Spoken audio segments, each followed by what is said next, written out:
Tatkal ticket ஆன்லைன்ல எப்படி book பண்றது அப்படிங்கிறத இந்த வீடியோல பார்க்கலாம். நீங்க என்னோட டைம் மேல மென்ஷன் பண்ணியிருக்கேன். அது என்னன்றத நீங்க நோட் பண்ணிக்கோங்க. ஃபர்ஸ்ட்டு நீங்க எந்த ட்ரெயின்ல போகணும், எப்போ போகணும் அப்படிங்கிறதெல்லாம் செலக்ட் பண்ணி தக்கல்ங்கிற கோச்லாம் குடுத்துட்டீங்கன்னா, நீங்க 3 ஏசில வச்சு வெயிட் பண்ணணும். ஃபார் எக்ஸாம்பிள் இப்போ நீங்க நார்மல் ஸ்லீப்பர் தான் புக் பண்ண போறீங்கன்னா, நான் 3 ஏசில வச்சு வெயிட் பண்ணேன். 11 மணி கரெக்ட்டா டைம் ஆனோனே நான் 2ண்ட் ஸ்லீப்பர்ல வச்சு நான் கிளிக் பண்றேன். இப்போ அவைலபிள் காட்டுனோனே பேசஞ்சர் டீட்டெயில்ஸ் போயிடுறேன்.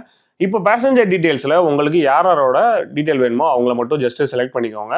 செலக்ட் பண்ணிட்டு நீங்க செலக்ட் பேசஞ்சர்னு கொடுத்துடலாம். இது எப்படி ஆட் பண்றதுங்கிறத நான் இன்னொரு வீடியோல சொல்றேன்.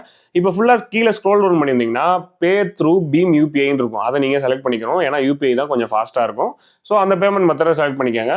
செலக்ட் பண்ணி முடிச்சோன்னே உங்களுக்கு கேப்சா வரும் செகண்ட் பேஜ்ல. அதில் என்ன கேப்சாவோ அதை கரெக்டாக டைப் பண்ணிக்கோங்க. கேபிட்டல் ஸ்மால் என்ன டைப் பண்ணிக்கிட்டிங்கன்னா உங்களுக்கு திரும்ப வரும்போது உங்களுக்கு வேற கேப்சா லோட் ஆகிறதுக்கு டைம் எடுக்கும். ஸோ இதெல்லாம் டைப் பண்ணி முடிச்சோடனே எங்கேருந்து எங்கே என்ன டேட் அப்படிங்கிறத ஒரு தடவை என்ஷோர் பண்ணிவிட்டு உங்களோட பேசஞ்சர் டீட்டெயிலையும் என்ஷோர் பண்ணிவிட்டு கீழே வந்து ப்ரொசீட் டு பேன்னு கொடுத்துருங்க. பேமெண்ட் ஆப்ஷனில் உங்களுக்கு போனீங்கன்னா இது மாதிரி லோடிங் ஆகும். அதில் உங்களுக்கு ஃபாஸ்ட்டாக யூபிஐ தான் இருக்கும். எந்த ஆப் பெட்டராக இருக்கோ அதை நீங்கள் செலக்ட் பண்ணிவிட்டு ப்ரொசீட் டு பேன்னு கொடுத்துருங்க. ஸோ அப்போ அது கொடுத்ததுக்கப்புறமா உங்களோட ஆப்பில் ஒரு நோட்டிஃபிகேஷன் வரும். அந்த நோட்டிஃபிகேஷனில் நீங்கள் பேமெண்ட் போடுற வரைக்கும் உங்களோட டேபை க்ளோஸ் பண்ணிடக்கூடாது. ஸோ இப்போ நான் பேமெண்ட் ப்ராசஸ் பண்ணிட்டேன். ஸோ நான் மினிமைஸ் பண்ணிவிட்டு அந்த டேப் ஓப்பன் பண்ணேன்னா எனக்கு ஆட்டோமேட்டிக்காக பேமெண்ட் டீட்டெயில்ஸ் வரும். ஸோ இதுக்கப்புறம் உங்களுக்கு டிக்கெட்டு ஆட்டோமேட்டிக்காக புக் ஆகிடும். ஸோ உங்களுக்கு எந்த பேமெண்ட் மெத்தடு ஃபாஸ்ட்டாக இருக்குமோ, அதாவது எந்த பேங்க் நல்லா இருக்குமோ அதை யூஸ் பண்ணிக்கோங்க.